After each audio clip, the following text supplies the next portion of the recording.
Everybody ready? Yeah. Outstanding. All right, good morning. Good work day today. Got back in full pads, coming off of a very productive day yesterday, getting a chance to go back and watch film. Like I said, it was a big focus on ourselves, but also got an introduction to Notre Dame. Exchanging scouts for a short period of time. Really had the same type of schedule today. Still got good speed on speed work. I thought our guys responded well to the heavy workload yesterday, and really put together a very productive practice here this morning. I like the growth that I'm seeing, the continued competition. I feel like we're on track for where we need to be, but we have to continue to get better. Tomorrow will be a little bit lighter load, as we have a big special teams emphasis, as well as trying to hit some more key situations. But we'll bring it back down just a little bit here tomorrow as we get ready to head into the weekend. But I think the guys are working at a high level, and excited about the direction where we're going. Passing game seems you guys were able to dial up a lot of explosive downfield plays. How's that? Yeah, I mean, I think it's something that's just getting better each and every day, and the consistency of that. Still it's a couple missed opportunities that we've got to finish, but when it goes from the O line to quarterbacks, make sure they're going through the progressions, receivers, being where they're supposed to be. I'm seeing a lot of growth, and we have youth, we have newcomers at the receiver position.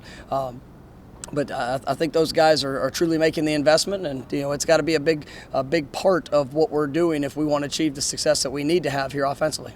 I'm wearing orange, so you can get mad at me if you want. But in terms of the quarterback, is this something you think might go into next week? Or you think you'll have maybe enough data after Saturday to at least internally kind of make the? We're going to continue to evaluate that. As a staff, we'll have probably a pretty good plan going into next week of what we want it to look like. But at the end of the day, it's always a constant competition. And if there was just one piece of it, then it would probably be a little bit easier. We got some talented guys and guys that are competing at a high level, and we're going to continue to see that as we progress through. And if we make a decision early, then we'll announce that. This is always such a tough week. Camp's not quite done. It's not quite game week. Classes have started. Are you encouraged with what you've seen mentally from the guys? I am, and I think I might have mentioned yesterday. We didn't finish at the end of practice necessarily like I wanted. The first day where you kind of break up into scouts, and just the intensity of those reps was something that we had to address, in our meetings. And I thought the guys, they're coming out and they're working, and.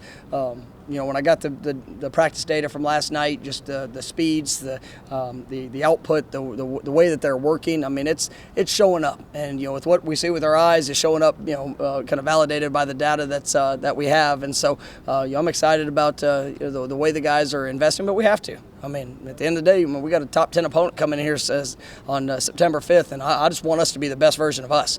And I believe in this team. I believe in who we have, and get an opportunity to go showcase our identity. Come Sunday night, September 5th. Coach, I have a broad topic question. I want to ask you grew up watching college football in the state of Florida. Why were they, from the late 80s to the early 2000s, why do you feel like the state, Florida State included, was so dominant? Was it coaching continuity? Was dominant keeping guys at home? A little bit of all. It's a talent-rich state, and college football needs the state of Florida to be good, to be competitive, to be among the nation's elite, and that's what we're pushing for. And for us, we've got to do that in recruiting. We've got to do that, in how we practice and how we perform. And so we're going to continue to work at that, each and every day. And I'm excited about the direction of our program, and we're going to push at a high level. And definitely looking forward to getting Florida State back to where it deserves to be.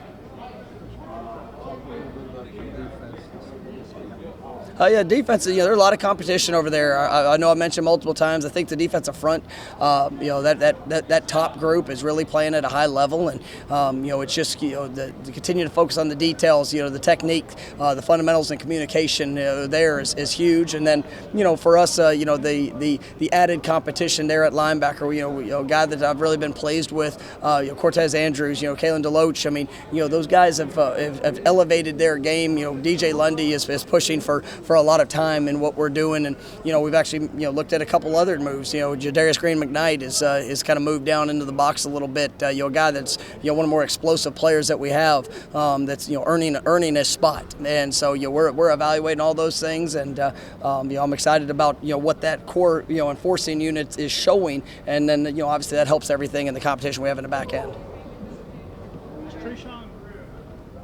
Trayshawn showing you things as it goes on? I mean, we're still He's a really good running back, which, like I said, I mean, this was something that as the season went on last year, that was a guy, he was on scout team last year for most of the year. And, you go back, and this is what we're telling some of the young guys that are getting that opportunity now is Trayshawn Ward, I mean, he spent 8 weeks working on scout team, but he just kept showing up.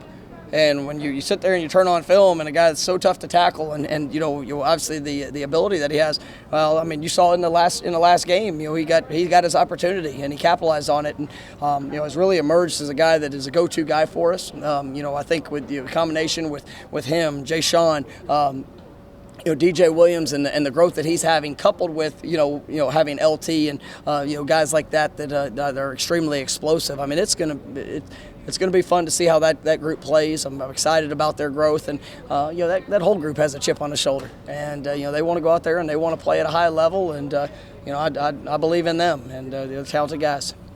The talk of the passing attack. I was wondering how McKenzie's doing. He's doing well. At this time, we're still going through our process of evaluating where things are, for the competition here in week 1. And McKenzie, we've had a very specific plan for him on what we want to see and what we want to do. And once again, we have all intent and purposes that each person that's practicing, not just McKenzie, but all the quarterbacks, and we feel very good about our health and availability for week 1. But pretty remarkable just the things that he's been able to do. Coming off that injury here a few years back, and excited about what this year is going to be for him. With Jordan in a green jersey, how do you evaluate certain plays where you think, okay, he's probably scrambling for 26 yards on that play? How do you coach that? How do you evaluate it, even if it's not really a part of the actual scheme of the play? Yeah, I mean, that's it's one of his great talents, and he is. And I think when you look at him and McKenzie, when things don't necessarily go well, the ability to extend plays, the ability, we're not going to hit our quarterbacks. We're going to be smart with them here. And there's times that they probably called for a sack where maybe it wouldn't be, but there's also times that they probably would have explosive plays that we're trying to make sure we're being smart with them as well. And so I'm excited about their elusiveness, and Jordan showed last year just how dangerous that can be in the running game. And the thing that I'm excited about is just his growth in the passing game of what he's been able to do to couple that. I mean, it's really impressive to see his growth. What kind of growth have you seen from Chuba, even from say the last week? And it's been night and day, and that's the thing. I know I've mentioned this a few times throughout fall camp. Chuba missed so much practice time, and really, I think he had 3 weeks last fall that he was available to even practice. You look at spring, he had a couple practices that as we went into it. So this is the most extensive practice that he's had. And, each day he's getting better. There's still things that he's got to clean up and, become more confident in. But each rep matters. And we've had I think, a great plan, in how we're developing him and Tate and giving them opportunities to work with the first group and giving them opportunities to show that growth. And, excited about what their futures are. What have you seen from him and his progression? He's a talented young man. He's somebody that we're absolutely going to be able to count on at a high level this year. Having him here early was big. He got to really work through a lot of those freshman moments. As you get into camp, you get that second week, especially for a true freshman, sometimes it jumps on you. And he had a couple days where there was a little bit of a dip, but, I think he's responded in an incredible way. And, you've definitely been putting great performance out on the field the last few. Coach, this is a little bit, but I noticed you spend a lot of time, your whole staff does, on carrying the ball high and tight up on your shoulder pads, on your chest. Yes, sir. When did that change? I mean, I see this now as a trend in college football, and it didn't used to be taught like that. Yeah, no, it's something that I've studied since I was an offensive coordinator.